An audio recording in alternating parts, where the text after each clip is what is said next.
আজ থেকে প্রায় 40 বছর আগে আমরা যখন পড়াশোনা প্রথম শুরু করেছিলাম, সেই সময়ে একজন মাস্টারমশাইয়ের কথা আপনাদেরকে আমি বলবো। তিনি ছিলেন আমাদের প্রথম শিক্ষাগুরু। তিনি আমাদেরকে প্রত্যেক দিন সন্ধ্যাবেলায় হাতে লণ্ঠন নিয়ে পড়াতে আসতেন। আমরা 4 ভাই বোন মিলে ওনার কাছে পড়াশুনো করতাম। নধরকান্তি শরীর, কালো কষ্টিক পাথরের মতো শরীর তার, দাঁতগুলি ছিল তার একেবারে দুধ সাদা, এবং তিনি সব সময় হা হা করে হাসতেন। সেই ছোট বয়সের তার শারীরিক গঠন এবং হাসি আজও আমাদের মনে আছে।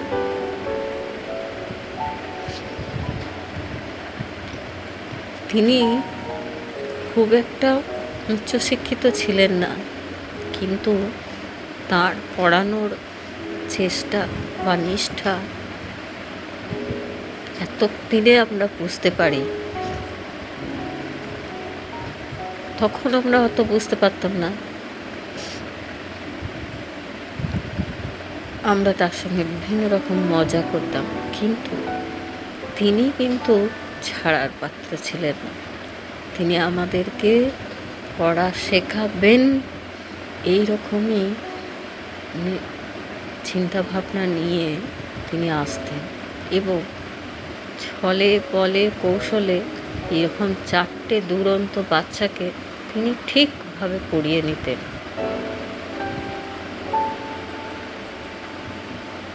আমাদের পড়া ছাড়াও আমরা মাস্টারমশাই বলতাম। মাস্টারমশাই আমাদের কাছে এক মজার ব্যক্তি ছিলেন। পরনে লুঙ্গি আর সাদা হাফ হাতা গেঞ্জি।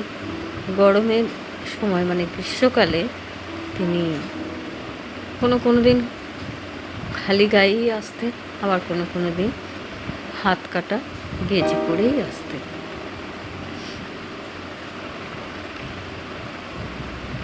তিনি ইংরাজিতে তার হয়তো এত দখল ছিল না, কিন্তু তখন একটা আমাদের ইংরাজি বইয়ের মানে বই পাওয়া যেত। সেই মানে বই থেকে তিনি আমাদের নিজে প্রথমে শিখে নিতেন, তারপরে আমাদেরকে সেইগুলো আস্তে আস্তে মুখস্থ করাতেন বা পড়াতেন। তাই এইরকমই পড়তে পড়তে একসময় রবীন্দ্র জয়ন্তী এসেছে বৈশাখে, কিন্তু আমি কবিতা নিতে মানে কবিতা আবৃত্তি করতে চাইছি না, কিন্তু মাস্টারমশাই ছাড়ার পাত্রী নয়। তিনি ঠিক আমাকে একটা কবিতা রোজ নিজে পড়ে পড়ে পড়ে পড়ে মানে আমাকে শুনিয়ে শুনিয়ে শুনিয়ে তিনি মুখস্থ করিয়েছিলেন। আমি পরে সেই কবিতা আবৃত্তি করেছিলাম। মাস্টারমশাই তাতে খুব খুশি হয়েছিলেন। তো সেই মাস্টারমশাই আমাদের পড়ানোর শেষে যখন তিনি বাড়ি যাওয়ার জন্য প্রস্তুত হতেন, হ্যাঁ এখানে বলা দরকার, তিনি এই লণ্ঠনটা জেলে নিয়ে আসতেন, কিন্তু এখানে পড়াতে শুরু করার সময় লণ্ঠনটিকে নিভিয়ে দিতেন।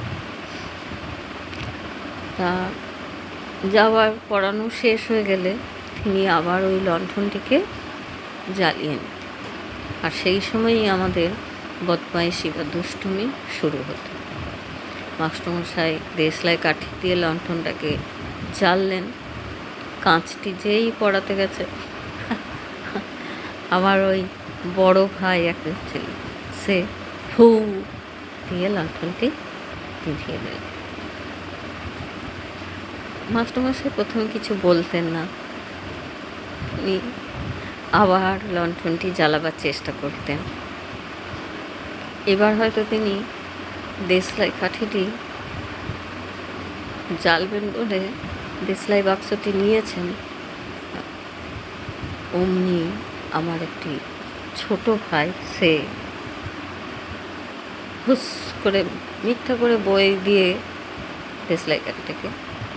দেশলাই কাঠিটাকেই ফেলে দিলেন। তাতেও মাস্টারমশাই কিছু বলতেন না।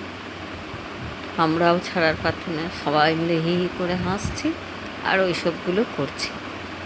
তা মাস্টারমশাই এইবারে আবার জ্বালতে গেছেন, তখন এবারে আবার যেই নিভাতে গেছি অমনি মাস্টারমশাই একেবারে লাঠি নিয়ে দৌড়ে তেড়ে আমাদের দিকে এসেছে।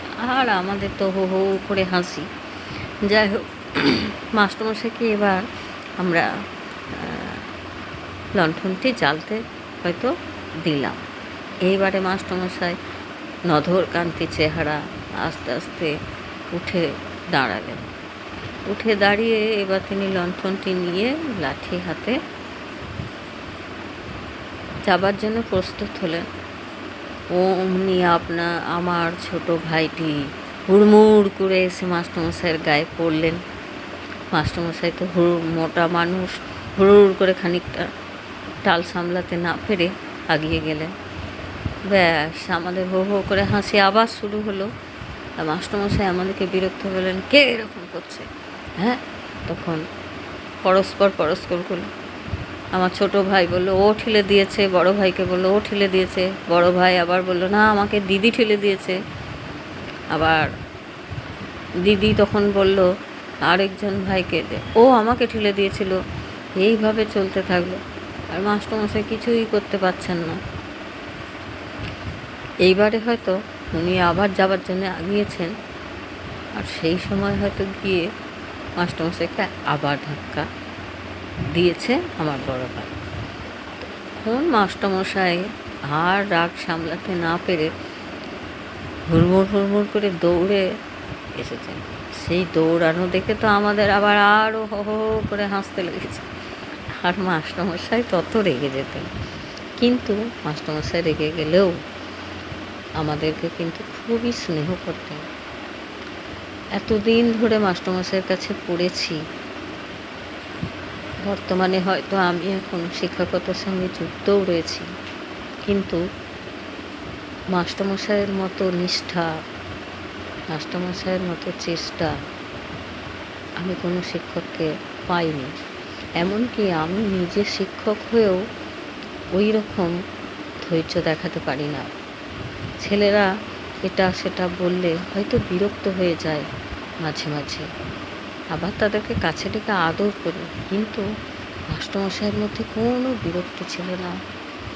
তিনি না জানা খেয়ে যেমন করে হোক জেনে নিয়ে আমাদেরকে পড়াতেন। সেই মাস্টারমশাই আজ আমাদের ছেড়ে পরপারে চলে গেছে। কিন্তু শিক্ষা জীবনের অনেক ডিগ্রি পেয়েছি, বিএ, এমএ, কিন্তু ওই মাস্টারমশাই যিনি আমাদের অ আ শিখিয়েছেন, নামতা শিখিয়েছেন, সেই মাস্টারমশাইয়ের পড়ানো নিষ্ঠা, চেষ্টা এখনও আমাদের মনে গেঁথে আছে। সেই মাস্টারমশাইকে আমি এখনও ভুলতে পারি না। আর তিনি আমাদের সব সময়ের জন্য মাস্টারমশাই। তিনি আমাদের পড়াতেন না, আমরা এমএ পড়ছি, করছি, কিন্তু দেখা হলেই